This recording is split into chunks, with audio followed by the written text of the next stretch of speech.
की थी। Inventory model with shortages में ये रहेगा कि आपकी इंडस्ट्री जो है वो उसमें जो आप इन्वेंट्री कंट्रोल सिस्टम लगा रहे हैं उसके अकॉर्डिंग आप ये बता सकते हैं, उनको ऐसा अलाउ कर सकते हैं कि किसी कंडीशन में अगर वहां पर शॉर्टेजेस होता है तो वो भी उनके लिए अलाउेबल रहेगा।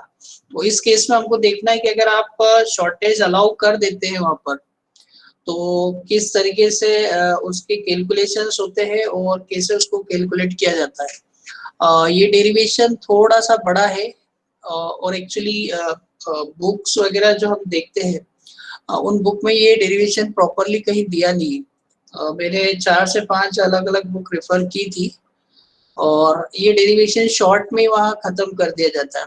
डायरेक्ट फॉर्मूलेज इसके जो फाइनल बनते हैं वो लिख दिए जाते हैं।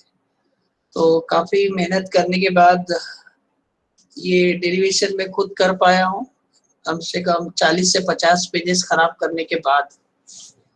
तो इस डेरिवेशन को हम अच्छे से देखेंगे और आज का हमारा जो टारगेट है वो इस डेरिवेशन को ही कंप्लीट करना है। काफी बड़ा डेरिवेशन है, मैथमेटिकल पोर्शन काफी ज्यादा है, इसमें डिफरेंशिएशन काफी अच्छा हमको इसमें यूज करना पड़ेगा। तो हम डेरिवेशन स्टार्ट करते हैं। तो जब तक मैं इसका डायग्राम आपके सामने बोर्ड पे बना रहा हूँ आप कॉपी पेन लेके बैठिएगा, मेरे साथ साथ में हर स्टेज को लिखते जाइएगा, क्योंकि अगर आप किसी एक भी स्टेप में पीछे हुए तो मेरे पास चांस नहीं कि मैं पीछे आके आपको बता पाऊँ। ठीक है, तो स्टार्ट करते हैं। मैं जब तक के डायग्राम बना रहा हूँ बोर्ड पे आप अपना सारी व्यवस्थाएं देख लीजिए।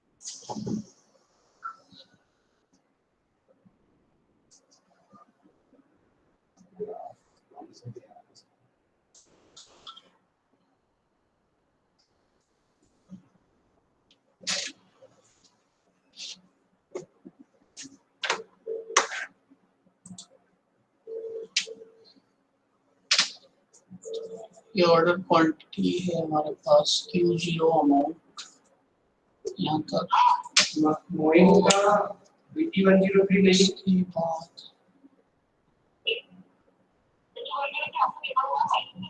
ये लेवल जो है यहाँ पर रहेगा और इतना जो पोर्शंस लिखेगा हमें वो शॉर्टेजेस का है।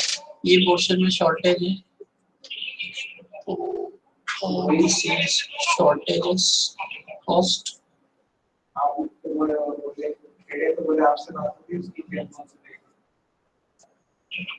And this is total maximum cost Q max.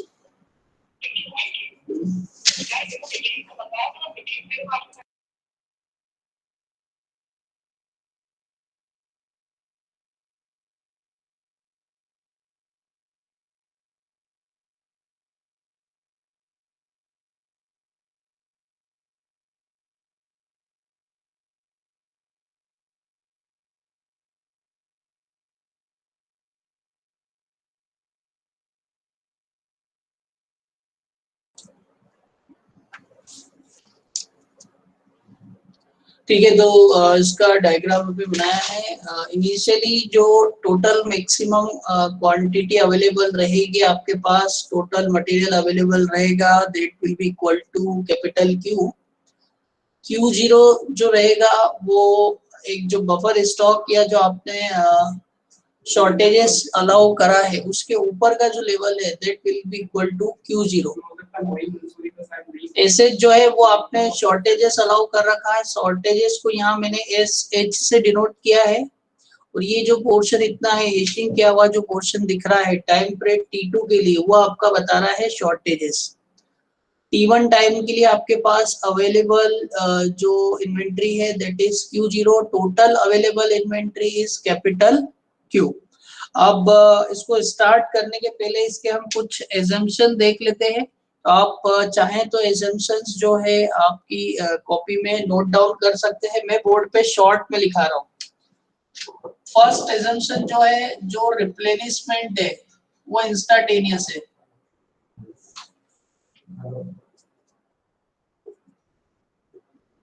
Instantaneous,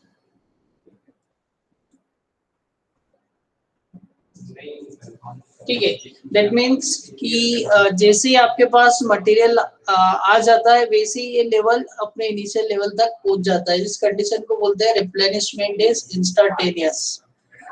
second इसमें जो assumption हम लेके चलेंगे, back order are carried out. Back orders are carried out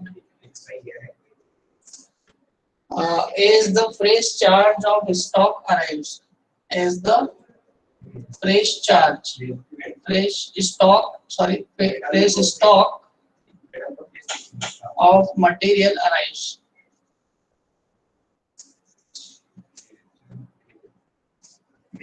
ठीक है। नेक्स्ट इसमें एक और इम्पोर्टेंट एजम्पशन रहता है कि जो टाइम पीरियड है वो पूरे साइकिल का फिक्स रहता है। Time period of one cycle is fixed. Time period of one cycle is fixed. ये बेसिक तीन एजम्पशन लेके चलेंगे। पहला है रिप्लेनिशमेंट इज इंस्टेंटेनियस, मींस जैसे ही आपको मटेरियल अवेलेबल होता है, आपका जो टोटल स्टॉक है वो अपनी इनिशियल कंडीशन में आता है, इंस्टेंटली आ जाता है। सेकंड है back orders are carried out as the fresh charge stock of material arrives. तो यहाँ पे जो बैक ऑर्डर वाली प्रोसेस होती है वो खत्म हो जाती है आपको अगर नया मटेरियल अराइव हो जाता है तो। टाइम पीरियड जो पूरा है वो फिक्स रखा है। टोटल टाइम पीरियड है small T, that is consist of two parts T1 and T2।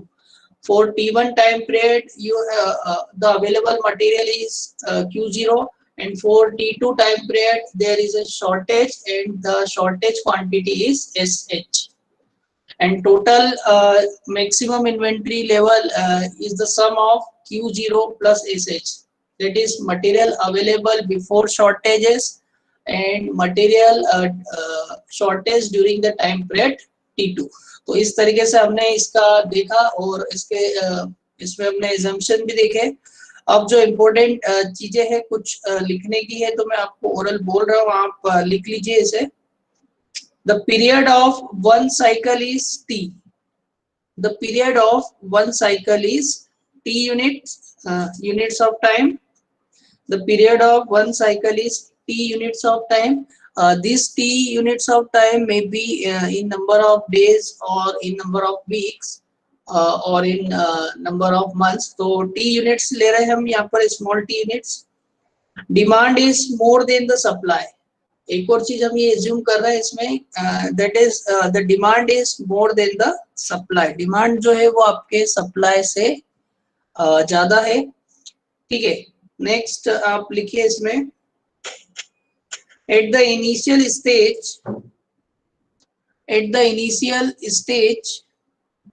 there are Q0 units.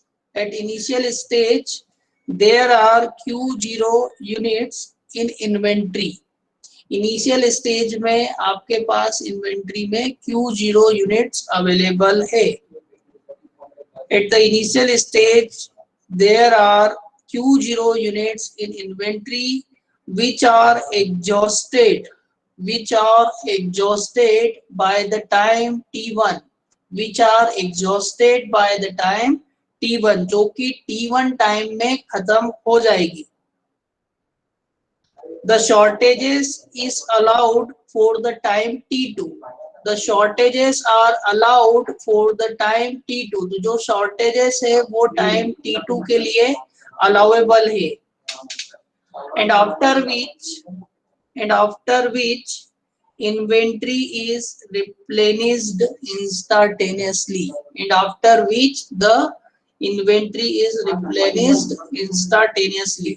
तो हमने देखा कि जो इनिशियल आपके पास इनिशियल स्टेज में इन्वेंट्री लेवल होगा वो वैल्यू होगी Q0 और वो Q0 इन्वेंट्री आपकी एग्जॉस्ट हो जाती है टाइम T1 में। इसके बाद जो शॉर्टेजेस होगा मटेरियल का वो आप अलाउ कर रहे हैं टाइम T2 तक के लिए, उसके बाद आपको मटेरियल अवेलेबल हो जाता है, आपका इन्वेंट्री लेवल इनिशियल कंडीशन को अचीव कर लेता है। सो अगर शॉर्टेजेस की बात करें तो शॉर्टेज को मैं लिखूं तो कितना शॉर्टेजेस लिख सकते हैं हम यहाँ, शॉर्टेजेस की वैल्यू कितनी होगी, शॉर्टेजेस को हम डिनोट कर रहे हैं एस एच से, and that is equal to capital Q minus Q0, capital Q minus Q0। तो जो शॉर्टेजेस है हमारे पास वो capital Q minus Q0 time के लिए है। अगर हम इन्वेंट्री कैरिंग कॉस्ट की बात करें, इन्वेंट्री कैरिंग कॉस्ट, तो इस कंडीशन में इन्वेंट्री कैरिंग कॉस्ट कितना होगा, इन्वेंट्री जितने टाइम तक आपके पास अवेलेबल है उसी को आपको कैरी करना पड़ेगा और उसी पे आपके लिए एप्लीकेबल कॉस्ट होगा। और आप जानते हैं कि इन्वेंट्री जो एप्लीकेबल रहेगी वो Q0/2 होती है, एवरेज इन्वेंट्री पे आपको हमेशा कॉस्ट एप्लीकेबल रहता है। साथ में इसमें जो इन्वेंट्री कॉस्ट होगा वो देखना पड़ेगा हमें, वो कितना रहेगा, वो CUI रहेगा। और ये जो इन्वेंट्री आपके पास अवेलेबल है वो टाइम T1 के लिए अवेलेबल है, इसलिए टाइम से भी हमें यहाँ इसको मल्टीप्लाई लेना पड़ेगा। तो इन्वेंट्री कैरिंग कॉस्ट अगर हम दूसरे शब्द में बोले तो inventory carrying cost during the time period T1, इसको लिख लीजिए during the time period T1, during time T1। तो टाइम पीरियड T1 में आपके पास जो इन्वेंट्री कैरिंग कॉस्ट रहेगा वो एवरेज इन्वेंट्री पे एप्लीकेबल होता है, मतलब Q0/2 पे एप्लीकेबल रहेगा। जितने टाइम तक ये अवेलेबल है उतने टाइम T1 के लिए एप्लीकेबल होगा और इसकी वैल्यू आएगी Q0/2 into CUI into T1। तो इस तरीके से आप इसमें इन्वेंट्री कैरिंग कॉस्ट जो लग रहा है फर्स्ट पीरियड के लिए T1 तक के लिए ये वैल्यू आपने देख ली। नेक्स्ट इसमें अगर आपको कोई बोले कि शॉर्टेजेस कैलकुलेट कीजिए कितना हो रहा है, तो नेक्स्ट हमें क्या निकालना है इस केस में, shortages the cost due to shortages for the time T2।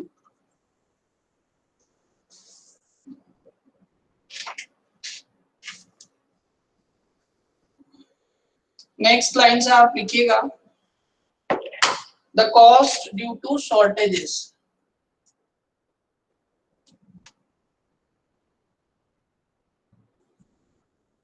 the cost due to shortages। अब शॉर्टेजेस जो हो रहा है वो कितने टाइम पीरियड के लिए है, शॉर्टेज आपके पास हो रहा है टाइम पीरियड T2 के लिए, साथ में हम लिख देंगे फॉर टाइम T2। अब शॉर्टेजेस जो है उसके लिए जो शॉर्टेज की वैल्यू हमने देखी है, शॉर्टेज की वैल्यू कितनी होगी Q माइनस Q0। तो जो शॉर्टेस्ट क्वांटिटी है वो हो गई Q minus Q0। Shortage cost को हम डिनोट करेंगे CS से और वो एप्लीकेबल रहेगा टाइम T2 के लिए, और ये एवरेज शॉर्टेज बेसिस पे रहता है। तो हम लिखेंगे 1/2 SH और इनटू शॉर्टेज कॉस्ट। तो यहाँ पे जो CS फैक्टर लिया हमने, CS is the shortage cost और ये एप्लीकेबल हो रहा है टाइम T2 के लिए इनटू T2। अब अगर SH की वैल्यू आप रखते हैं Q की टर्म में तो that will become 1/2 Q minus Q0 into CS into T2। तो ये जो पूरा फैक्टर हमें मिल रहा है, इतना पूरा जो वैल्यू है ये हमारी हो जाएगी शॉर्टेजेस कॉस्ट, और ये कितने टाइम पीरियड के लिए एप्लीकेबल है, T2 टाइम के लिए। कैसे कैलकुलेट किया है, जो आपके पास शॉर्टेजेस हो रहा है वो एवरेज शॉर्टेज लेंगे हम, तो एवरेज शॉर्टेज लेंगे तो value that will becomes SH/2 और उसमें हमें शॉर्टेज कॉस्ट का मल्टीप्लाई करना पड़ेगा, CS का मल्टीप्लाई करना पड़ेगा, और ये पूरा जो शॉर्टेज चल रहा है वो कितने टाइम के लिए चल रहा है, टाइम T2 के लिए। तो इस तरीके से जब हम SH की वैल्यू यहाँ से देखते हैं कैपिटल Q माइनस Q0, तो इस टाइप से हमें ये शॉर्टेज कॉस्ट की वैल्यू पता चल जाती है। अब आगे लिखिएगा आप, let the number of units ordered at time T1, number of unit जो आपने ऑर्डर की है टाइम t1 में, तो number of units order at time t1। तो आपने जो t1 टाइम के लिए नंबर ऑफ यूनिट्स ऑर्डर की थी, वो टोटल नंबर ऑफ यूनिट्स आपने ऑर्डर की है कैपिटल क्यू यूनिट्स। ठीक है, नीचे का रब कर रहा हूं मैं। तो जो अवेलेबल क्वांटिटी है यहाँ पर आपके पास, वो इनिशियली Q1 के बिफोर जो अवेलेबल रहेगी वो रहेगी आपके पास capital Q units. Next line से आप लिखिएगा। तो इस तरीके से हम एक इक्वेशन बना सकते हैं कि अगर स्मॉल Q0 की वैल्यू निकालना है मुझे, तो यहाँ से देख के क्लियर कर सकते हैं हम कि ये वैल्यू कितनी है, कैपिटल Q माइनस शॉर्टेज। तो ये जो भी इक्वेशन आ रही है, इसके थ्रू इस इक्वेशन को हम देते हैं इक्वेशन नंबर 1। तो आपके पास अभी एक इक्वेशन आ गई, equation number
hello. Yes sir, audio. Sorry for disturbance, light failure हो गया था, इस कारण से हम इसको कंटिन्यू नहीं कर सके। मैं कंटिन्यू करता हूँ फिर से इसे, ठीक है? तो हेलो सर। हाँ जी, सर एक बार इसको फिर से रिपीट कर दीजिएगा ना। ठीक है, फिर से मैं बता देता हूँ आपको। ठीक है, आप सुनिएगा, मैं कर रहा हूँ फिर से एक बार।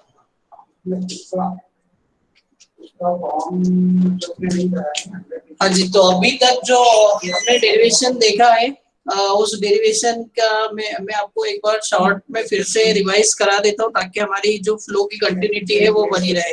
तो सबसे पहले हमने इसमें देखा कि जो मॉडल है हमारा इन्वेंट्री मॉडल विद शॉर्टेजेस है, जिसमें कि आपको शॉर्टेजेस अलाउ रहते हैं। मतलब अगर आपकी इंडस्ट्री अंडर शॉर्टेज भी चलती है तो वहां पर ज्यादा प्रॉब्लम आपको नहीं होगी, लेकिन आपको ये भी सारी चीजें देखना पड़ेगी कि अगर शॉर्टेजेस हो जाता है तो आपको वहां कितना लॉस बियर करना पड़ सकता है, वो आपकी लिमिट में है या नहीं। सेकंड, फिर इसका जो आप ब्लॉक इसका जो सिमेट्रिक डायग्राम देखते हैं तो उसमें क्या है, आपके पास इनिशियली जो है Q0 अमाउंट अवेलेबल था, एसएच अमाउंट आपका वहां पर पॉसिबल है जितना कि आप शॉर्टेज अलाउ कर सकते हैं। टोटल अमाउंट जो है आपके पास अवेलेबल रहेगा इनिशियली, वो रहेगा Q that will be equal to the sum of Q0 plus SH. तो Q0 units of quantities available for time T1 time के लिए आपके पास अवेलेबल क्वांटिटीज जो है Q0 है। टाइम T2 में आपके पास जो शॉर्टेजेस अलाउ है that is equal to SH.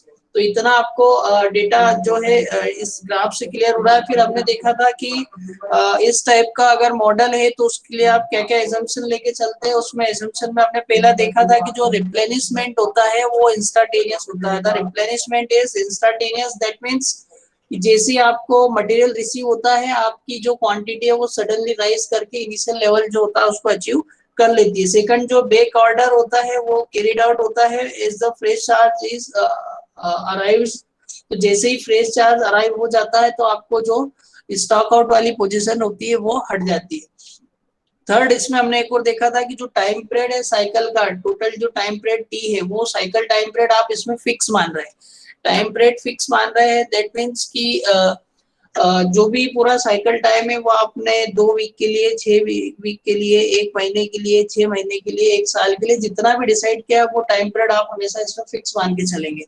फिर इसके बाद हमने देखा था कि जो शॉर्टेज वैल्यू होती है एसएच, उस एसएच को मैं लिख सकता हूँ कैपिटल Q माइनस Q0 की टर्म में, और सिमिलरली मैं Q0 की वैल्यू भी लिख सकता हूँ। Q0 की वैल्यू होगी कैपिटल Q माइनस एसएच की टर्म में। फिर हमने देखा था कि जो इन्वेंट्री कैरिंग कॉस्ट था जो टाइम पीरियड T1 के लिए, तो inventory carrying cost time T1 के लिए जो हम निकालेंगे तो वो आपको इन्वेंट्री कितने टाइम तक कैरी करके रखना है, T1 टाइम तक।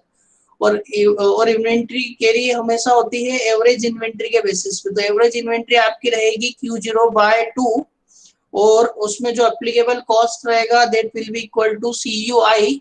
और कितने टाइम के लिए कर रहे हैं वैसा आप T1 टाइम के लिए कर रहे हैं तो आपका आएगा Q0/2 into CUI into T1। तो उससे आपको मिलेगी inventory carrying cost time T1 के लिए। फिर इसके बाद आपने देखा था शॉर्टेज कॉस्ट की बात करें तो शॉर्टेज कॉस्ट जो आपको लगेगा वो टाइम T2 के लिए लगेगा। कितने अमाउंट पे लगेगा, एस एच जो क्वांटिटी है उस पे लगेगा, लेकिन उसका हम क्या लेंगे, एवरेज क्वांटिटी लेंगे। तो उसकी एवरेज क्वांटिटी भी कितनी होगी, SH/2। तो SH/2 के टाइम के लिए आपको शॉर्टेज लगेगा। शॉर्टेज कॉस्ट जो रहेगी दैट विल बी CS। और ये पूरा शॉर्टेज कितने टाइम के लिए चलने वाला है, वो T2 टाइम के लिए रहेगा। एसएच की वैल्यू जब आप क्वांटिटीज की टर्म में रख रहे हैं तो वैल्यू आ रही है आपके पास 1/2 Q minus Q0 CS into T2। तो इतना हमने देख चुके थे। उसके बाद हमने ये भी देखा था कि इनिशियली जो नंबर ऑफ यूनिट्स आप ऑर्डर करते हैं टाइम T1 पे, वो नंबर ऑफ यूनिट्स ऑर्डर जो की गई है वो है कैपिटल Q, और उसी से हमने Q0 की वैल्यू निकाली Q माइनस SH। तो इक्वेशन 1 तक हमारा हो चुका था। इसको आगे स्टार्ट करते हैं हम, इसके आगे देखते हैं।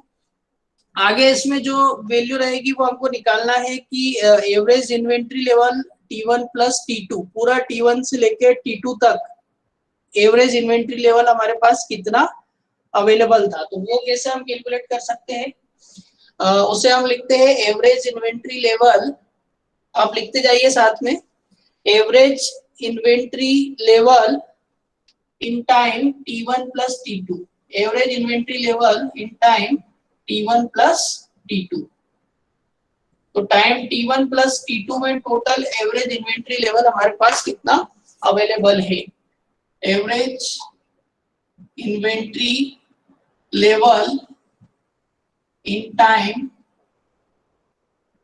T1 plus T2, पूरा जो टाइम T1 plus T2 है उसमें आपके पास एवरेज इन्वेंट्री कितनी अवेलेबल है। तो आपके पास एवरेज इन्वेंट्री Q0/2 अवेलेबल है, Q0/2, ठीक है। और ये कितने टाइम के लिए अवेलेबल है, ये अवेलेबल है आपके पास टाइम T1 के लिए। उसके बाद T2 में आपके पास इन्वेंट्री अवेलेबल है क्या, नहीं अवेलेबल है, क्योंकि आपकी इन्वेंट्री यही जो है एग्जॉस्ट हो चुकी है। और एवरेज ले रहे हैं तो हमें इस पे देखना पड़ेगा, जीरो क्वांटिटी अवेलेबल है और वो कितने टाइम तक है, T2 टाइम तक। और टोटल टाइम अगर देखें तो टोटल टाइम जो रहेगा that will be equal to T1 plus T2, that means T। तो अगर T1 plus T2 टाइम में हम टोटल एवरेज इन्वेंट्री की बात करें तो वो वैल्यू हो जाती है हमारे पास 1/2 Q0 into T1। और Q0 की वैल्यू अगर मैं रखूं शॉर्टेजेस की टर्म में तो ये वैल्यू हो जाएगी 1/2 capital Q minus shortages into T1। अब ये जो इक्वेशन आ रही है और साथ में अपॉन में एक और फैक्टर है इसके T भी लिख लीजिए यहाँ पे बाय T। अब ये जो इक्वेशन आई है इसको हमने नाम दिया है इक्वेशन नंबर 2। तो फर्स्ट इक्वेशन हमने देखी थी, सेकंड वाली इक्वेशन बन गई है। अब यहाँ पर हम क्या कर सकते हैं, इस इक्वेशन को नाम दीजिए आप 2 और ये जो इक्वेशन बन रही है इसको हम नाम दे देते हैं 3, ठीक है। अब यहाँ पर दो सिमिलर ट्रायंगल दिख रहे हैं आपको, एक बड़ा ट्रायंगल है जिसका परपेंडिकुलर जो है वो Q है, बेस जिसका है वो T है, ठीक है। वैसे ही एक स्मॉल ट्रायंगल है इसी के अंदर जिसका परपेंडिकुलर Q0 है और बेस T1 है। सिमिलरली एक और इन्वर्टेड ट्रायंगल दिख रहा है जिसका परपेंडिकुलर SH है और बेस जिसका है T2। तो हमारे पास यहाँ पर 3 ट्रायंगल मिल रहे हैं। चाहे तो हम इसकी नेमिंग कर सकते हैं, इसको आप नेमिंग कर दीजिए A B C D E F। तो आपके पास 3 ट्रायंगल है। पहला बड़ा ट्रायंगल जो है वो है ABC, उसके बाद एक और ट्रायंगल अवेलेबल है आपके पास ADE और एक और ट्रायंगल अवेलेबल है EFC। तो इस तरीके से हम इसको ट्रायंगल को देखते हैं। तो हम सिमिलर ट्रायंगल प्रॉपर्टी लगाते हैं बाय सिमिलर ट्रायंगल। तो मैं मिटा रहा हूँ ये,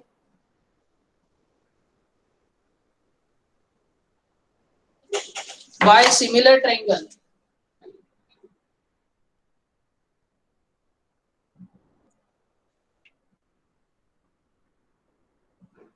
तो अगर मैं इसको देखूं T1, यहाँ पे देखते हैं अगर T1/T में बड़ा जो ट्रायंगल है ABC और ADE इन दोनों के बीच में सिमिलर ट्रायंगल प्रॉपर्टी लगा रहा हूं और इस टाइप से लिख सकता हूं T1/T is equal to Q0/Q, Q0/Q।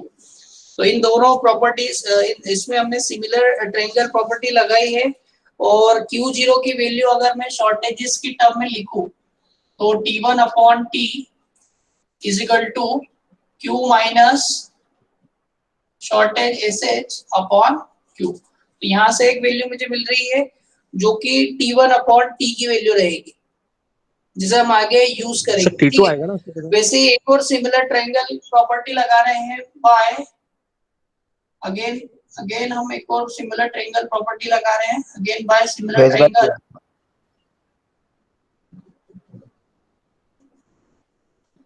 यहाँ पे दिख रहा है T2/T। पूरा जो बड़ा ट्रायंगल है ABC और छोटा एक ट्रायंगल है EFC, इन दोनों के बीच में एक और सिमिलर ट्रायंगल प्रॉपर्टी लगाई हमने T2/T is equal to T2 का जो बेस है परपेंडिकुलर है that is equal to SH/Q। Capital Q. एक प्रॉपर्टी हम यहाँ से भी यूज कर सकते हैं, तो यहाँ से आपको T2 अपॉन टी की वैल्यू मिल जाएगी। तो जो ऊपर T1 अपॉन टी वाली वैल्यू आई है वो हमारी हो जाएगी इक्वेशन नंबर 4, और यहाँ जो दूसरी वैल्यू हमने एक को निकाली है T2 by T, that will become equation 5। तो अगर एवरेज इन्वेंट्री की बात करें या एवरेज शॉर्टेजेस की बात करें टोटल टाइम टी में, तो टोटल टाइम टी में टोटल शॉर्टेज हम कितना लिख सकते हैं? Average shortage in time T. तो जो पूरा टाइम है, टोटल टाइम टी है, इसमें अगर एवरेज शॉर्टेज की बात करें तो एवरेज शॉर्टेज यहाँ पर रहेगा 1/2, ठीक है।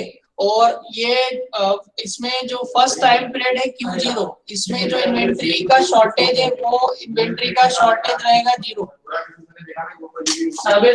सर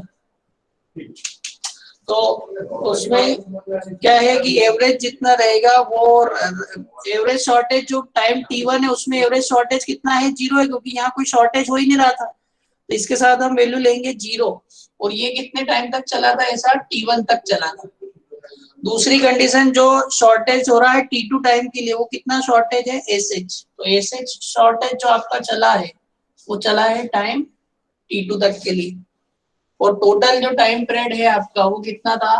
वो टाइम पीरियड है स्मॉल t, तो इसको डिवाइड करेंगे स्मॉल t से। तो ये जो वैल्यू हमने निकाली है ये आ रहा है average shortage in time t, मतलब पूरा जो साइकिल टाइम था उस पूरे साइकिल टाइम में कितना शॉर्टेज आपको मिल रहा है। तो अगर इसको मैं और सॉल्व करके लिखता हूँ तो ये वैल्यू हो जाएगी SH into T2 by T. और ये जो भी इक्वेशन आ रही है, इक्वेशन 5 तक आ चुके हैं हम, इसको नाम दे देते हैं इक्वेशन 6। आई थिंक यहाँ तक सभी को समझ में आ रहा है। आप जल्दी से इसको राइट डाउन करते जाइए। मैं ऊपर वाला जो है उसको हेलो अजय सर नहीं सुन पाते, टाइप करो सर नहीं सुन पाते।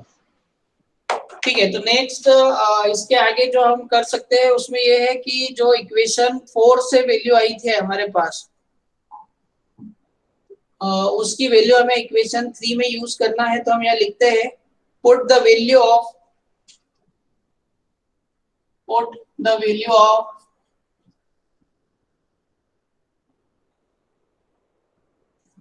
Equation 4 in equation 3।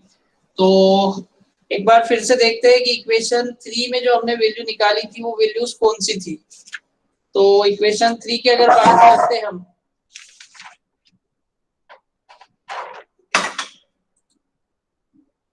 तो इक्वेशन 3 हमारे पास आई थी 1/2 Q minus SH into T1 upon T। और इक्वेशन 4 से जो हमने वैल्यू निकाली थी, इक्वेशन 4 से वैल्यू हमारी आई थी T1 upon T is equal to Q minus SH upon में Q। तो वो वैल्यू जब हम यहाँ पुट कर रहे हैं तो वैल्यू आ रही है 1/2 Q minus SH into Q minus SH upon Q। ये वैल्यू हमने निकाली थी इक्वेशन नंबर 4 से, ठीक है। तो इसको जब और सॉल्व करके लिख रहे हैं तो वैल्यू जो मिलेगी हमें वो क्या मिल रही है? वैल्यू आ रही है 1/2 Q माइनस SH का होल स्क्वायर अपॉन में Q। तो ये जो वैल्यू है इक्वेशन 3 से जो हमने निकाली थी average inventory in time period T1 plus T2, तो time period T1 plus T2 में जो एवरेज इन्वेंट्री हमारे पास अवेलेबल होगी उसकी वैल्यू होगी 1/2 Q minus SH whole square upon Q। और ये जो भी वैल्यू आ रही है इसको आप ध्यान रखिएगा, क्योंकि आगे हमें इसे फिर से एक बार यूज करना है। सिमिलरली हमने इक्वेशन 5 और 6 को भी सॉल्व किया था। तो इक्वेशन 5 की जो वैल्यू आ रही है वो हमें पुट करना है इक्वेशन 6 में। तो फिर से हम लिखते हैं put the value of equation 5 in equation 6। तो लिखिए आप यहाँ पर put the value of equation 5 in equation 6। Equation 5 क्या थी हमारे लिए? इक्वेशन 5 की वैल्यू थी हमारे पास T2 upon T is equal to SH upon Q। और इक्वेशन 6 जो हमने देखी है उससे जो T2 बाय T1 की वैल्यू आती है, तो उस वैल्यू को जब हम यहाँ पुट कर रहे हैं तो वो वैल्यू कितनी आ रही है? 1/2। कोई बताएगा T2 बाय T1 की वैल्यू कितनी है?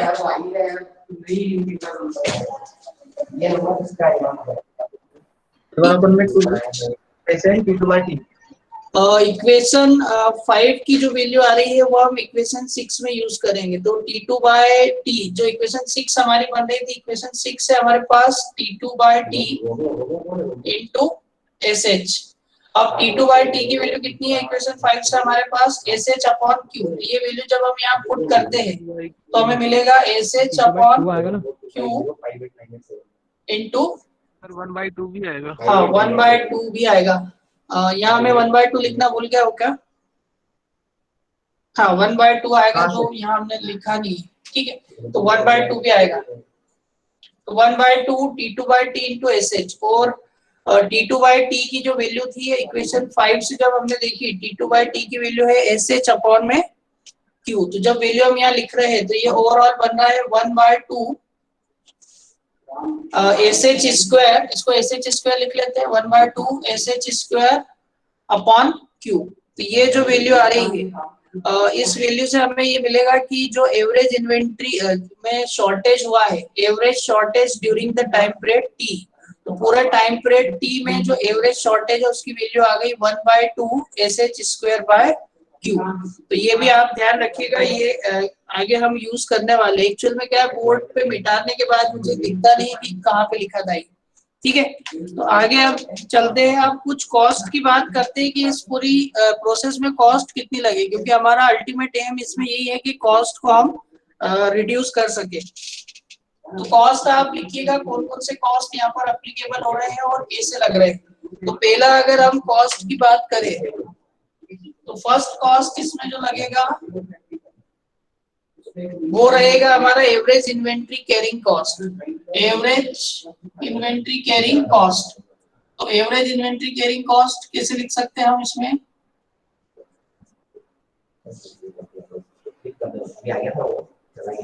तो उसकी वैल्यू जो होगी हमने पहले देखी थी, ये आ रही थी वैल्यू हमारे पास 1/2 Q minus SH whole square upon Q, और इनटू में इसका जो CUI फैक्टर होता है, कॉस्ट फैक्टर CUI, ठीक है। सिमिलरली सेकंड कॉस्ट आपको लगेगा ऑर्डरिंग कॉस्ट।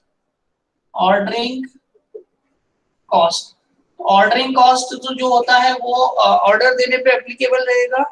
उसकी वैल्यू हो जाएगी total number of units divided by units order S by Q, और उसका जो एक बार में ऑर्डर देने पे कॉस्ट लग रहा है CO। थर्ड इसमें रहेगा shortage cost. Shortage cost, shortage cost, तो शॉर्टेज कॉस्ट की वैल्यू अभी हमने कैलकुलेट की थी, वो वैल्यू आ रही है SH स्क्वायर अपॉन 2Q, और ये तो क्वांटिटी हो गई, और साथ में इस पे जो कॉस्ट एप्लीकेबल होगा CS, तो टोटल शॉर्टेज कॉस्ट। तो ये तीनों कॉस्ट हमारे लिए एप्लीकेबल होने वाले हैं। अब अगर हम total variable cost of managing the inventory देखें, total variable cost of managing the inventory, inventory को मैनेज करने के लिए टोटल कितना कॉस्ट आपको एप्लीकेबल रहेगा, तो लिखते हैं हम total variable cost of managing the inventory, managing the inventory, inventory को मैनेज करने के लिए टोटल कॉस्ट कितना होगा, वो हम डिनोट करते हैं E से। तो उसमें फर्स्ट फैक्टर आएगा आपका ऑर्डरिंग कॉस्ट। लिखिए ऑर्डरिंग कॉस्ट कितना है, S by Q into CO, S by Q into CO। दूसरा फैक्टर आता है कैरिंग कॉस्ट का। तो कैरिंग कॉस्ट आप लिख सकते हैं इसमें 1/2 Q माइनस एस एच, जो भी हमने ऊपर लिखा Q माइनस एस एच का whole square upon Q into CUI। Third जो रहेगा वो रहेगा आपके लिए एप्लीकेबल शॉर्टेज कॉस्ट। तो शॉर्टेज कॉस्ट की वैल्यू जो अभी हमने देखी, शॉर्टेज कॉस्ट की जो वैल्यू आ रही है वो एक्चुअल में स्क्वायर लगाना मैं यहाँ भूला हूँ, तो आप लगा लीजिए S H square upon 2Q है, जो अभी हमने वहां कैलकुलेट किया था, S H square upon 2Q। ठीक है, तो इसकी वैल्यू भी लिखिए आप, कितनी आ रही है, S H square upon 2Q into C S. ये टोटल कॉस्ट रहेगा। और हमारा इस डेरिवेशन में जो मेन पर्पस है वो इसी कॉस्ट को मिनिमाइज करना है। तो ये आ रही है हमारे पास इक्वेशन नंबर 7। इक्वेशन 7 मिल चुकी है हमें। अब जो अगला काम हमें करना है वो इसको डेरिवेटिव निकालना है, और विद रिस्पेक्ट टू Q0 निकालेंगे हम यहाँ पे। डेरिवेटिव जो निकालेंगे with respect to Q0 quantity जो है वो निकालेंगे। तो अगर इसको हम पूरा Q0 की टर्म में लिखते हैं, इस पूरी कॉस्ट को एक बार Q0 की टर्म में लिख के देखते हैं कैसे बनेगा ये।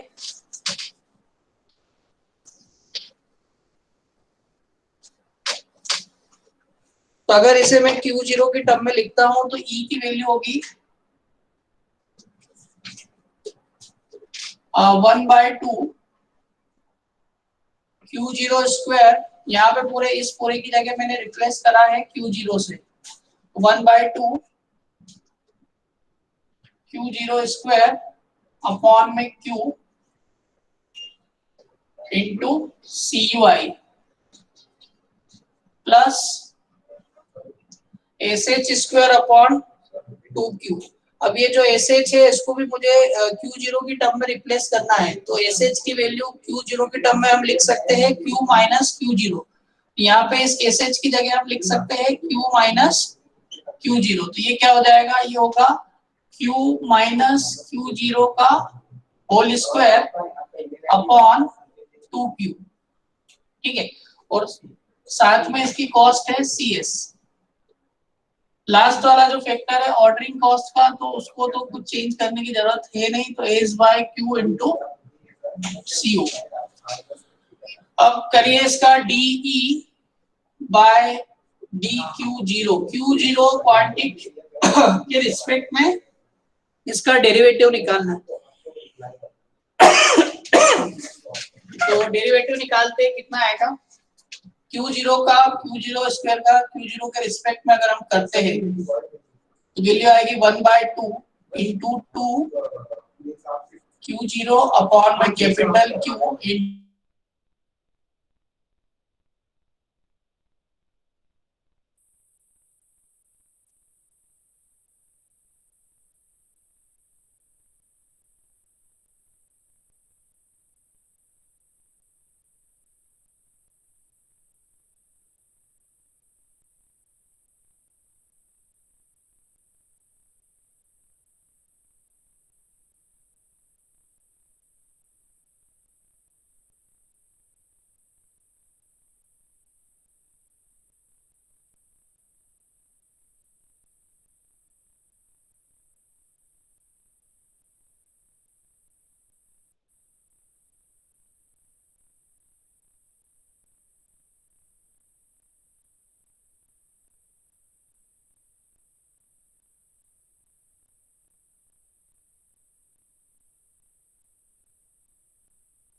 लाइट फेलियर हो जाने के कारण मैं दिख नहीं पाया था। अब दिख रहा है क्लियर यहाँ पे?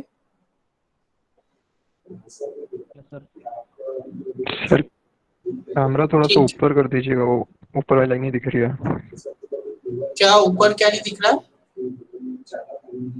फर्स्ट लाइन जो हेलो। है ना d/dq के ऊपर वाली लाइन, हाँ, वो नहीं दिख रही है। वो प्रॉपर नहीं दिख रही है। अब दिख रही क्या? अब ठीक है, हाँ अब ठीक है। ठीक है बेटा। तो वहीं से जहाँ से लाइट गई थी अपने, फिर से मैं एक बार बता रहा हूँ, अपन देखते हैं ना। देखिए यहाँ क्या हो रहा है कि इसको हमने जो हमारी variable cost of managing the inventory थी, उसको हमने Q0 के टर्म में लिखा है। Q0 के टर्म में लिखा तो इसका मतलब जहाँ जहाँ पे भी Q माइनस SH या SH वाली टर्म आ रही थी, उसको हमने Q0 के टर्म में कन्वर्ट कर लिया। तो ऐसा कन्वर्ट करने के बाद जो हमें वैल्यू आ रही है, E की वैल्यू मिल रही है, इस वैल्यू को हमने DE/DQ0 इक्वल टू 0 रखा। मतलब इसको हमें मैक्सिमाइज करना है या मिनिमाइज करना है विद रिस्पेक्ट टू Q0। तो यहाँ पर वेरिएबल हम जो लेके चल रहे हैं वो Q0 लेके चल रहे हैं। तो Q0 के रिस्पेक्ट में DE को जब हम डिफरेंशिएट कर रहे हैं, तो Q0 Q0 स्क्वायर को डिफरेंशिएट करेंगे। 1/2 कॉमन है, सॉरी कांस्टेंट है, कैपिटल Q कांस्टेंट है, CUI कांस्टेंट है, वेरिएबल जो है वो Q0 स्क्वायर है। इसको जब हमने डिफरेंशिएट किया तो वैल्यू आ रही है 2Q0। साथ में इधर Q माइनस Q0 का होल स्क्वायर वाली जो वैल्यू है, इसमें 2Q और CS जो है, 2Q और CS जो है ये कांस्टेंट है, तो इन्हें हमने ऐसे ही रखा। Q minus Q0 whole square का डिफरेंशिएशन किया तो वो हो रहा है 2Q माइनस Q0। और फिर जब माइनस वाले Q0 का एक बार फिर से डिफरेंशिएशन करेंगे हम, तो वो वैल्यू आ रही है -1। लास्ट वाली जो टर्म है S/Q इंटू CO, उसमें Q0 वाली कोई टर्म नहीं है, मतलब वो पूरी टर्म कांस्टेंट है, और कांस्टेंट का डिफरेंशिएशन किया तो वो वैल्यू हो रही है 0। अब इसके बाद इसको आगे सॉल्व करते हैं, हम देखते हैं क्या क्या हो रहा है।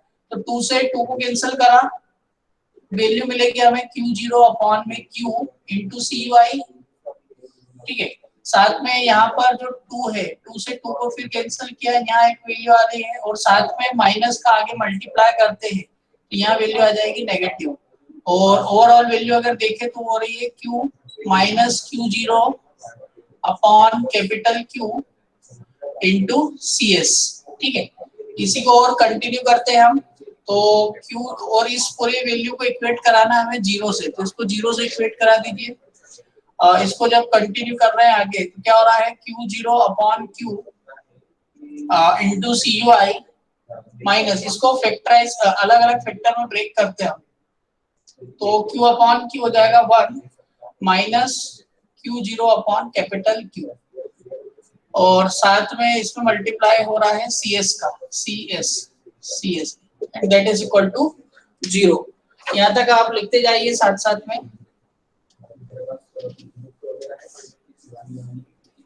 ठीक है, अब इसके बाद इसको और हम CS का अंदर मल्टीप्लाई करके लिखते हैं, तो Q0 upon Q into CUI minus CS into Q0 upon Q is equal to 0। अभी माइनस CS को राइट हैंड साइड पे ले जाते हैं, और Q0/Q वाली जो दोनों वैल्यूज है उनको एक साथ लिख लेते हैं। तो किस तरीके से लिख सकते हैं हम इसमें? सर प्लस आएगा ना, फिर आखिरी वाली टर्म Q0 से पहले अपॉन प्लस Q आएगा इंटू CUI बीच में प्लस। टाइप करो। इज इक्वल टू, कुछ गलत लिखा है क्या? प्लस माइनस आएगा। ये बैकवर्ड आ रही कॉस्ट है में। प्लस में। ठीक है, माइनस इंटू माइनस प्लस, और CS को लेगा राइट हैंड साइड में, तो plus CS into Q0/Q is equal to CS। अब इसमें Q0/Q वाले वैल्यू जो है उसको हम कॉमन ले सकते हैं, तो Q0/Q को मैं अगर यहाँ से कॉमन लेता हूँ तो अंदर वैल्यू आएगी CUI plus CS is equal to CS। ठीक है, तो आई थिंक यहाँ तक क्लियर है। यहाँ से Q0 की वैल्यू निकालते हैं हम, तो इसको जब सॉल्व करके हम Q0 की वैल्यू निकालते हैं तो Q0 की वैल्यू आ रही है CS into capital Q upon में CUI प्लस CS। तो ये वैल्यू एक आपको बनती हुई दिख रही होगी। तो ये जो भी इक्वेशन आई है इसको हमने नाम दिया इक्वेशन नंबर 8। तो ये काफी इम्पोर्टेंट वैल्यू थी जो कि Q0 की वैल्यू हमें मिली है और इसका हम आगे यूज करेंगे नेक्स्ट। तो यहाँ तक आई थिंक सभी ने लिख लिया होगा, तो मैं आगे की ओर बढ़ता हूँ। अब ई वाली जो इक्वेशन हमारे पास है, फिर से एक बार हम उसको देखते हैं। उसमें वैल्यू है हमारे पास 1/2 Q0 square upon Q CUI plus Q minus Q0 square upon 2Q CS plus S by Q into CO। अब इस वैल्यू को हम एक बार डिफरेंशिएट करेंगे with respect to capital Q और फिर से जीरो के इक्वेट पुट करेंगे और वैल्यूज देखते हैं क्या आती है। तो फिर से एक बार डिफरेंशिएट कर रहे हैं हम, लेकिन इस बार जो कॉस्ट का डिफरेंशिएशन करेंगे वो मैक्सिमम क्वांटिटी Q की टर्म में करेंगे। इसको हम लिखते हैं DE by DQ is equal to 0। DE by DQ is equal to 0। तो कैसे लिख सकते हैं हम इसमें,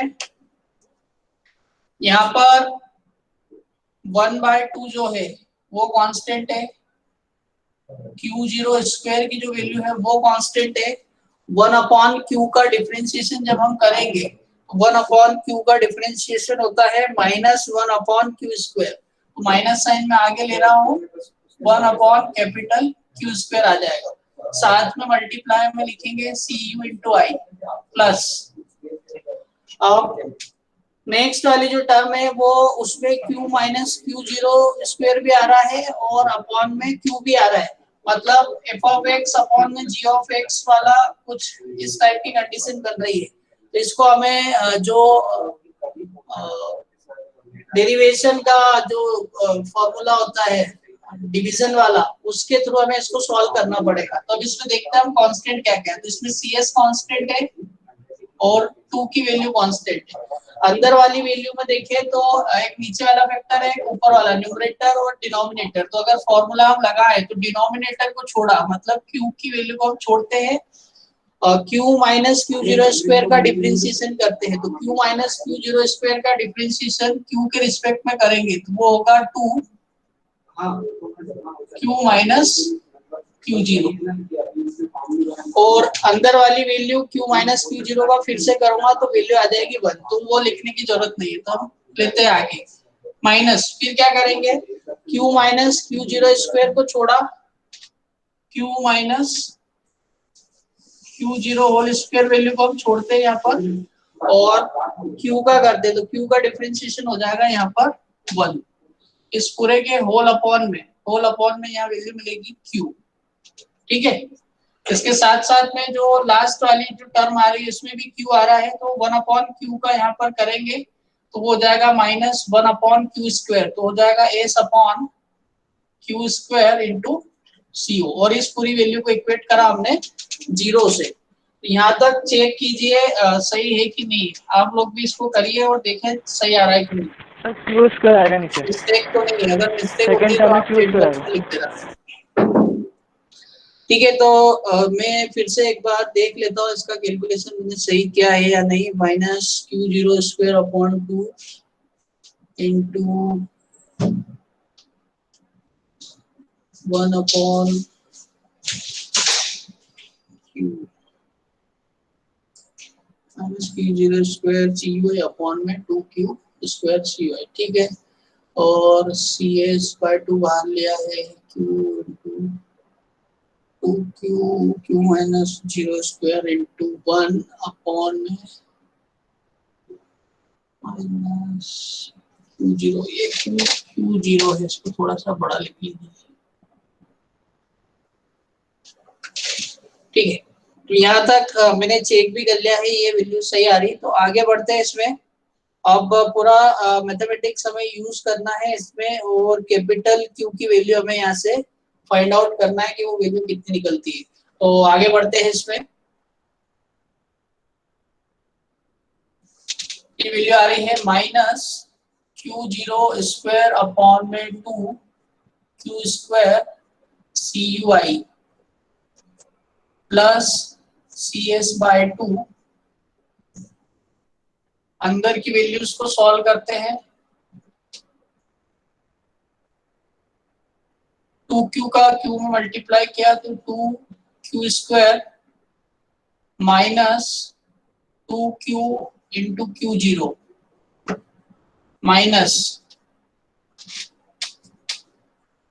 माइनस अब इसमें लगाएंगे a माइनस बी का होल स्क्वायर तो a square plus B square minus 2ab minus minus मिलकर हो जाएगा प्लस 2q अपॉन q और साथ में इसकी एक और वैल्यू आ रही थी minus s0s minus c0s upon q square that is equal to 0। ठीक है, कुछ वैल्यूज कैंसल आउट हो रही क्या, माइनस 2q0 से प्लस का 2q0 कैंसल हो गया। ठीक है, तो रिमेनिंग जो भी वैल्यूज बच रही है हम उसको एक बार फिर से लिख लेते हैं।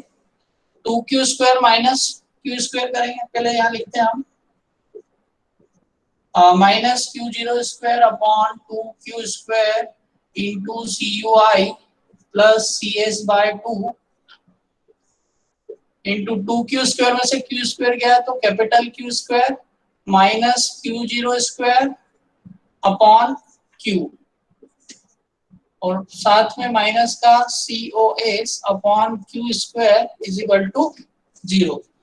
तो ये वैल्यू यहाँ पे कुछ बच रही है।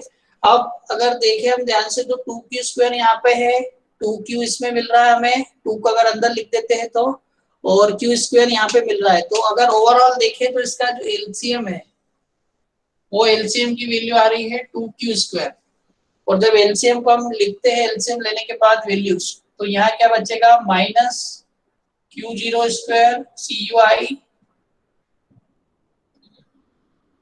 प्लस यहाँ पर अगर 2q से हम एलसीएम लेते हैं तो वैल्यू बन जाएगी cs इंटू q स्क्वायर। या इसके एलसीएम लेने के पहले हम इसको थोड़ा सा और सॉल्व कर लेते हैं, इसको थोड़ा सा और लिखते हैं हम इस टाइप से q माइनस का q0 स्क्वायर अपॉन में 2q स्क्वायर इंटू cui। अब cs का अंदर मल्टीप्लाई कर देते हैं, नीचे 2 का इस q में मल्टीप्लाई करते हैं तो आएगा cs into capital Q square upon 2q minus cs into q0 square upon 2q minus c0s upon में q square is equal to 0। ठीक है, तो ये वैल्यू आ रही है। अब इसमें अगर आप देखें तो एलसीएम जो है वो 2q स्क्वायर है, 2q स्क्वायर को आप एलसीएम ले सकते हैं या फिर और आगे इसको हम सॉल्व करते हैं तो अगली स्टेप की तरफ चलते हैं। क्या होगा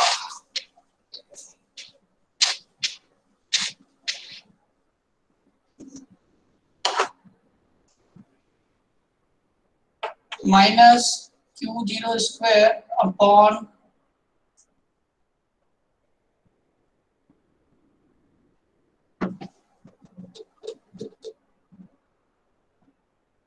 एलसीएम लेके लिख रहा हूं मैं, यहाँ पे टोटल एलसीएम है 2q स्क्वायर। तो 2q स्क्वायर जब यहाँ हम डिवाइड करेंगे तो वैल्यू यहाँ से बच रही है minus q0 square into cui। ठीक है, साथ में इस वाली वैल्यू में जब हम देख रहे हैं तो 2q से q कैंसिल होगा, बचेगा कितना cs into q square upon 2q।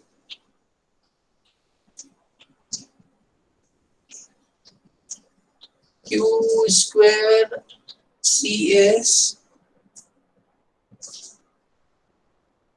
यहाँ बच रहा है q square cs square cs। और या तो एलसीएम थोड़ा सा इसमें प्रॉब्लम देगा तो हम एक काम करते हैं, यहाँ हेलो जो सर है स्टार्टिंग से हेलो 2q स्क्वायर का सभी में मल्टीप्लाई कर लेते हैं, सारी टर्म्स में 2q स्क्वायर का मल्टीप्लाई करके देखते क्या आ रहा है।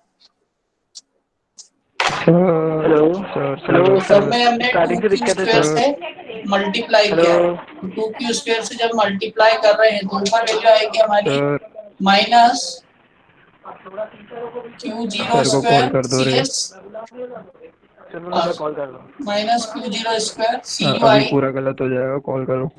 प्लस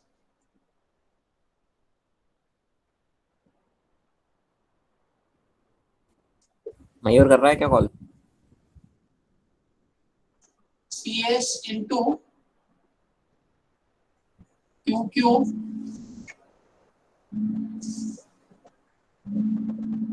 माइनस फोन बज रहा, उठा नहीं रहे sir. C S into Q zero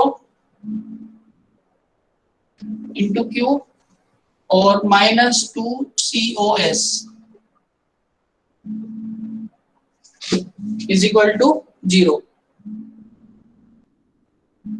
check कीजिए, आप जरा चेक करके मुझे बताइए क्या आ रहा है।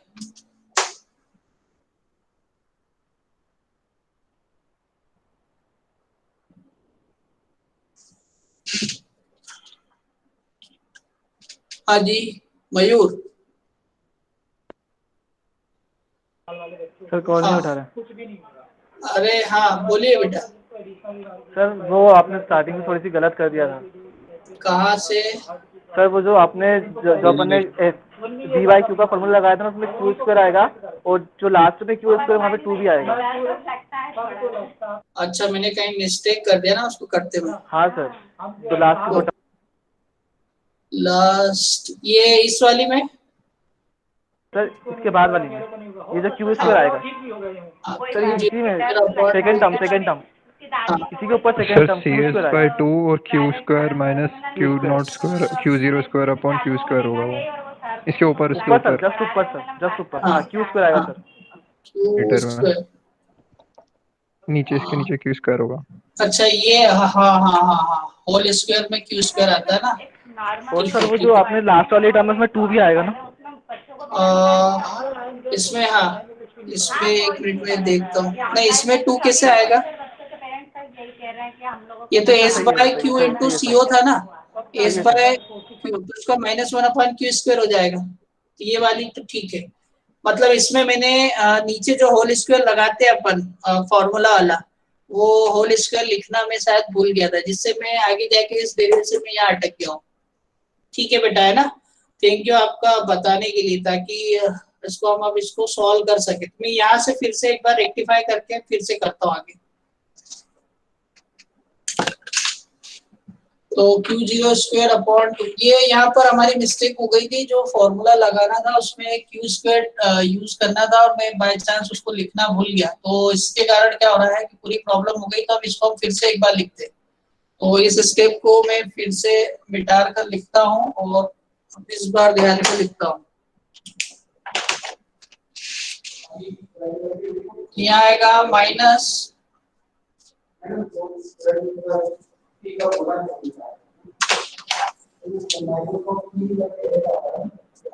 Q zero square upon 2 Q square into C U I plus C S upon 2 Q square upon Q square क्या, तो ये वैल्यू हो जाएगी 1 minus Q zero square upon Q square और minus C zero S upon Q square is equal to 0। तो अब अगर इसको 2q स्क्वायर से हम मल्टीप्लाई करके देखते हैं, तो 2q स्क्वायर से जब इस टर्म को मल्टीप्लाई करेंगे तो ऊपर आएगा minus Q zero square into C U I. और यहाँ पर जब क्यू स्क्वायर 2q स्क्वायर से हम मल्टीप्लाई करेंगे तो 2 कैंसल आउट हो जाएगा, आएगा C S into Q square, C S into Q square. और ब्रैकेट के अंदर का जो फैक्टर है, अब यहाँ पर 1 minus Q zero square upon Q square. ठीक है। और साथ में जब सर कैमरा फिर से नीचे हो गया मल्टीप्लाई सर। करेंगे तो हो जाएगा माइनस का 2 सी ओ एस और क्यू स्क्वायर से क्यू स्क्वायर कैंसिल हो जाएगा इज इक्वल टू 0। तो यहाँ तक कि आप चेक कीजिए कि ये सही है कि नहीं। बस सर चल रहा है, सर कैमरा नीचे हो बस गया खत्म सर। होने वाला है। हाँ। तो सर ये कैमरा वैल्यू आ फिर रही से है यहाँ नीचे हो पर, गया। आगे देखिए माइनस क्यू जीरो मयूर स्क्वायर कॉल इंटू कर। C U I plus C S into Q square का अंदर मल्टीप्लाई कर रहे हैं तो C S Q square upon और माइनस का C S into Q square into Q zero square upon Q square minus 2COS is equal to 0। Cancel करो, कुछ हो रहा है तो ठीक है। अब आ रहा है माइनस का Q0 स्क्वायर। अब इसमें से कुछ कॉमन ले सकते हैं क्या? Q0 वाली जो Q0 स्क्वायर वाली जो टर्म है उनको हम देखते हैं कहाँ कहाँ पे है, उनको एक साथ लिख लेते हैं। माइनस का Q0 स्क्वायर CUI और एक और वैल्यू है माइनस का CS इंटू Q0 स्क्वायर, इसको साथ में लिख लिया। उस माइनस के 2COS को साइड में ले जाते हैं, राइट हैंड साइड में, plus CS into Q square is equal to 2COS।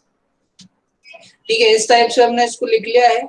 और जो इसमें से हम अब कॉमन निकाल सकते हैं वो वैल्यू हम कॉमन देखते हैं। तो कॉमन वैल्यू हम क्या निकाल सकते हैं? माइनस का Q0 स्क्वायर।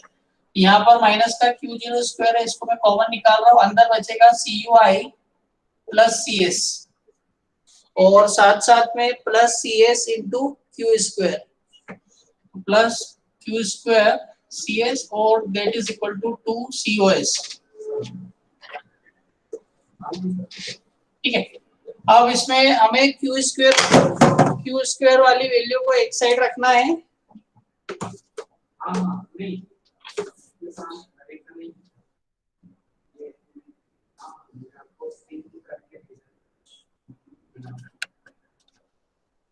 ठीक है, तो क्यू स्क्वायर वाली जो वैल्यू है उसको एक साइड लिखना है और कैपिटल क्यू स्क्वायर वाली बाकी सारी वैल्यूज को सेपरेट करना है। तो मैं इसको क्यू स्क्वायर CS को एक साइड लिखता हूँ, बाकी वैल्यूज को राइट हैंड साइड में ले जाता हूँ। तो राइट हैंड साइड में क्या वैल्यू मिल रही है मुझे? 2COS plus Q0 square CUI plus CS। ठीक है, ये वैल्यू हमें यहाँ पे मिल रही है। तो इससे हम क्यू स्क्वायर की वैल्यू निकाल सकते हैं।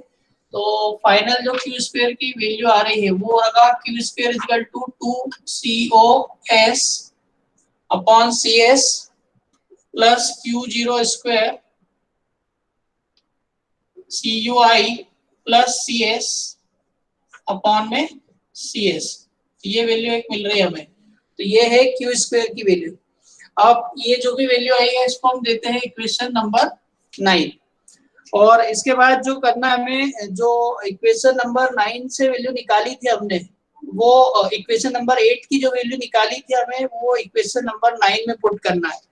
तो लिखिए इसके आगे, put the value of equation 8 in equation 9। तो इक्वेशन 8 जो है हमारे पास थी, इक्वेशन 8 में हमने Q0 की वैल्यू निकाली थी और वो Q0 की वैल्यू शायद आई थी CS अपॉन में CUI plus CS into capital Q के इक्वल आई थी। ऐसी कुछ वैल्यू हमने निकाली थी इक्वेशन 8 में। तो अब जो इक्वेशन 8 से Q0 की वैल्यू आई है उसको हम इक्वेशन नंबर 9 में पुट करेंगे, देखते क्या हो रहा है।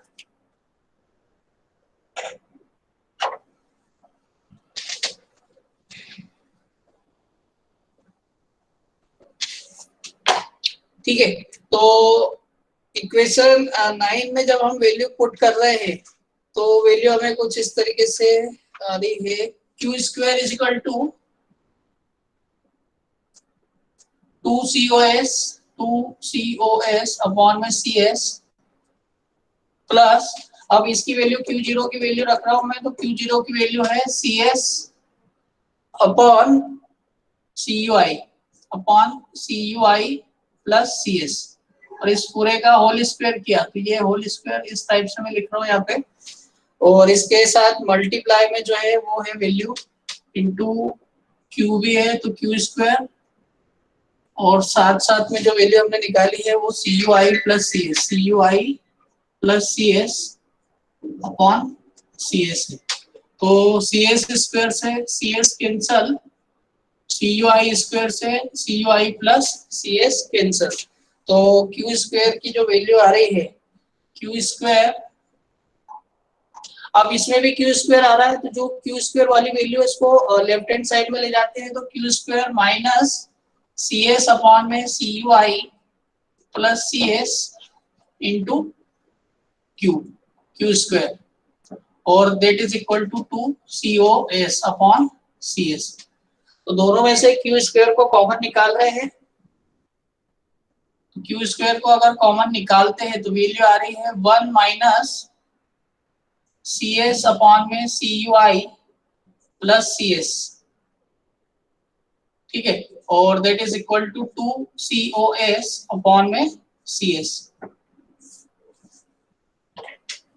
तो एलसीएम लेते हैं यहाँ पर फिर से एक बार, तो आ रहा है Q square C U I plus C S minus C S upon C U I plus C S, और that is equal to 2 C O S upon में C S.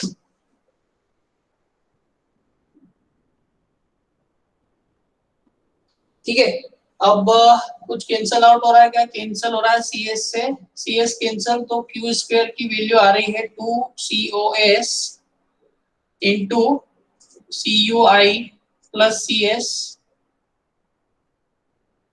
Upon C S, और ये सी U आई इसके upon में जाएगा तो upon में C U आई। ठीक है, तो इसको जब और सॉल्व करके लिख रहे हैं तो क्यू की वैल्यू आ रही है under root 2 C O S upon में सी यू आई, और एक नया फैक्टर यहाँ पे मल्टीप्लाई में आ गया है C U I plus C S upon C S. तो ये फाइनल फॉर्मूला आपका बनेगा ईओ क्यू का। तो ये डेरिवेशन में अभी आपने देखा ईओ क्यू का फॉर्मूला जो है शॉर्टेज वाले केस में क्या रहेगा, और अगर आपसे कोई बोले कि इस केस में मिनिमम इन्वेंट्री कॉस्ट कितना होगा, तो इस केस में मिनिमम इन्वेंट्री कॉस्ट जो होगा वो वैल्यू होगा under root 2 C O S into C U I, और साथ में जो आपने नया फैक्टर निकाला है अभी under root C S upon में C U I plus C S, C U I plus C S, ये फैक्टर मल्टीप्लाई में लेना पड़ेगा। तो एक फॉर्मूला आपका ये बन जाएगा। ये फॉर्मूला डिराइव करने के लिए आपको क्या करना पड़ेगा कि जो कॉस्ट वाला फंक्शन हमने बनाया था ई, उसमें जहां जहां पर भी क्यू है उसकी जगह कैपिटल क्यू की जगह हमें ये सारी वैल्यू पुट करना पड़ेगी, स्मॉल क्यू की जगह स्मॉल क्यू वाली सारी वैल्यू जो थी सी एस अपॉन में C U I plus C S into Q, वो वैल्यू पुट करना पड़ेगी, तब जाके ये हमें फॉर्मूला मिलेगा। तो आप अब इसको डायरेक्ट ही लिख लीजिए। तो मेरी तरफ से ये डेरिवेशन खत्म होता है और ये लेक्चर भी यहाँ हम समाप्त मानते हैं।